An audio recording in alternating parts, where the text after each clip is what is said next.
Earlier today, we announced the deaths of two engineering soldiers from Battalion 91, Staff Sergeant Meir Qatar, 38 years old from Majd al-Shams, and another soldier whose name has not yet been cleared for publication.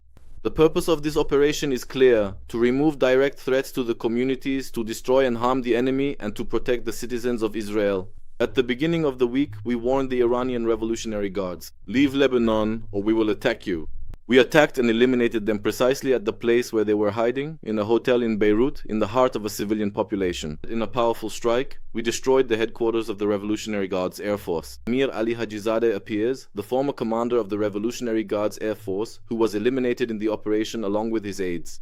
Now I can confirm that in an earlier strike this week, we attacked and eliminated in the heart of Tehran the designated chief of staff of the Iranian terror regime's leader Abolqasem Babaian. As part of his role as chief of staff of the regime's emergency headquarters, he was responsible for coordinating between the regime's bodies and advancing terror activities against the state of Israel.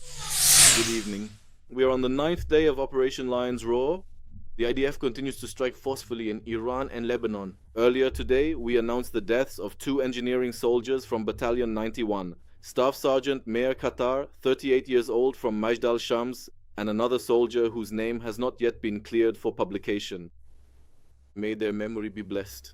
The soldiers were killed as a result of gunfire directed at our forces who were defending the communities and residents of the north. I would like to express my condolences to the families, both in my name and on behalf of the entire IDF. Our hearts are with them in their most difficult hour, and we will embrace and support them.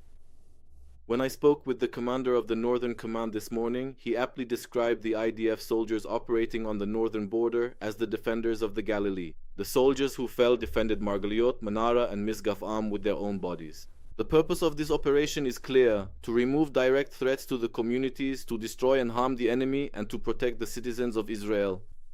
We are attacking Hezbollah and not stopping for a moment. At the beginning of the week, we warned the Iranian Revolutionary Guards, "Leave Lebanon or we will attack you." Last night, we attacked them. Navy forces carried out a targeted strike in the heart of Beirut against 5 key commanders in the Lebanon and Palestine Corps of the Iranian Revolutionary Guards. This is a group of Iranian arch-terrorists who have constantly acted to harm the security of the State of Israel. We attacked and eliminated them precisely at the place where they were hiding, in a hotel in Beirut, in the heart of a civilian population. This strike sends a message to all members of the Revolutionary Guards. There is no immunity, not in Lebanon, not in Iran, and not anywhere else. Hezbollah and Iran are one and the same. I want to address the residents of the North throughout the past 2.5 years, and especially in recent days. You are facing many challenges. Your patience, resilience, and ability to stand up to these challenges are admirable. It is important for me to say, the responsibility for your protection is ours, the IDF's. We are on the front line. We are working to remove the threats and strike the enemy, and we will insist on disarming Hezbollah. In Iran, we have continued to deepen the blow to the terror regime and have struck many targets. Now it can be said that in a powerful strike, we destroyed the headquarters of the Revolutionary Guards Air Force. From the headquarters that was destroyed, the regime managed the firing of missiles and UAVs toward the rear of the State of Israel and other countries in the region. In the image now displayed on the screen and revealed here for the first time, Amir Ali Hajizadeh appears, the former commander of the Revolutionary Guards Air Force, who was eliminated in the operation along with his aides. From the headquarters where he is photographed, he managed and led the execution of a terror plan. We attacked the headquarters and destroyed it. Now I can confirm that in an earlier strike this week, we attacked and eliminated in the heart of Tehran the designated chief of staff of the Iranian terror regime's leader Abolqasem Babaian. As part of his role as chief of staff of the regime's emergency headquarters, he was responsible for coordinating between the regime's bodies and advancing terror activities against the state of Israel. We struck him, and we will strike whoever comes after him as well. In addition, last night we struck fuel depots that were used by the regime's military forces and served to operate military infrastructure. In the past 24 hours, the IDF has struck more than 140 Iranian regime targets using over 900 munitions. Today, I visited the Home Front Command with the Chief of Staff and met with the male and female rescue fighters. During the visit, we met the female rescue fighters who were the first to arrive at the complex scene of the strike in Beit Shemesh. These fighters, together with all the women serving in the IDF, are an inseparable part of our strength and stand at the forefront of operational activity. Citizens of Israel, Throughout the day, Iran and Hezbollah continued to fire towards Israel, and in some cases, several civilians were injured as a result of the attacks. I wish them a speedy recovery from here. We are making every effort to intercept every threat, but the defense is not airtight. We have launched an operation to remove an existential threat to the state of Israel, and as I have said, this is an action that may last for some time. I'm aware of the difficulty of waiting in protected areas and the impact this has on families and children. However, it is important for me to emphasize that not following the Home Front Command's instructions endangers your lives and can lead to injuries or worse. At this time, more than ever, we must maintain our resilience and adhere to the guidelines. Do not become complacent. I will continue to come here and update you on every development. Questions? Question from Cell 24. Are you considering making a distinction in the home front instructions between the north and other parts of the country, in light of the increased rocket fire from Lebanon? We are definitely considering it. We are constantly conducting situation assessments on this very issue. Just today, the Chief of Staff was at the Home Front Command, together with the Commander of the Home Front Command, held a situation assessment on this issue, and we are constantly facing the dilemma between safeguarding the lives of our citizens. We will not compromise on that. We cannot take this lightly, but at the same time, we want to ease the daily lives of the residents and citizens. We are aware of the difficulty. We are aware of the challenge of staying close to protected spaces and having to run to them urgently, especially with families and children, as I mentioned earlier. We are constantly considering this. As I said, we will not compromise on your security. We will continue to hold situation assessments. At the moment, there is no change in the guidelines, and these guidelines save lives. Follow them carefully. If there is any change, we will update you. A question from Channel 13, News and Wallah. Doesn't the attack on Iran's fuel reserves harm the entire Iranian people? What is Israel trying to achieve by attacking the reserves?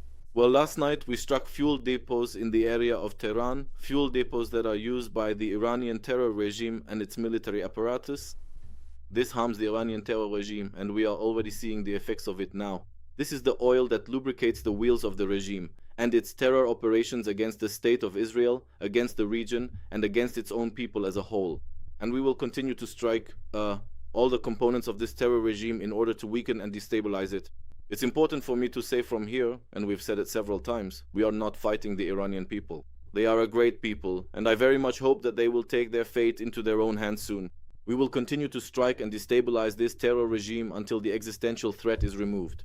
Question from Channel 14. News. In recent days, have you identified preparations by the Houthis to attack Israel?